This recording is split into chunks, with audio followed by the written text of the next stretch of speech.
In an old house in Paris that was covered with vines lived 12 little girls in 2 straight lines. In 2 straight lines they broke their bread and brushed their teeth and went to bed. They smiled at the good and frowned at the bad, and sometimes they were very sad. They left the house at 9:30 in 2 straight lines, in rain or shine. The smallest one was Madeline. She was not afraid of mice. She loved winter, snow, and ice. To the tiger in the zoo, Madeline just said pooh pooh, and no one knew so well how to frighten Miss Clavel. In the middle of the night, Miss Clavel turned on her light and said, "Something is not right." Little Madeline sat in bed, cried and cried. Her eyes were red. And soon after Dr. Khan came, he rushed out to the phone and he dialed Danton 106. "Nurse," he said, "it's an appendix." Everybody had to cry. Not a single eye was dry. Madeline was in his arm, in a blanket, safe and warm.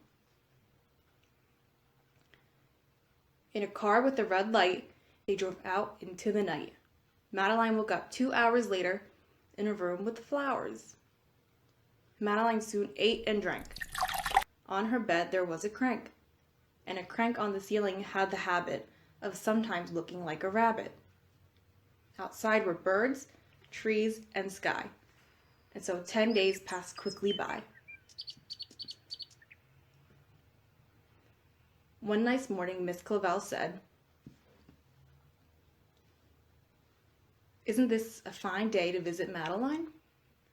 Visitors from 2 to 4 read the sign outside her door. Tiptoeing with solemn face, with some flowers and a vase, in they walked and then said, "Ah," when they saw the toys and candy in the dollhouse from Papa. But the biggest surprise by far, on her stomach was a scar. "Goodbye," they said, "we'll come again," and the little girls left in the rain. They went home and broke their bread, brushed their teeth, and went to bed.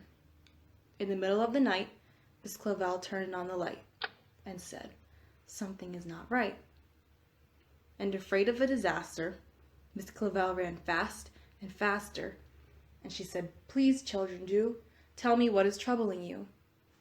And all the little girls cried, "Boo-hoo, we want to have our appendix out too." "Good night, little girls. Thank the Lord you are well. And now go to sleep," said Miss Clavel, as she turned out the light and she closed the door. And that's all there is. There isn't any more.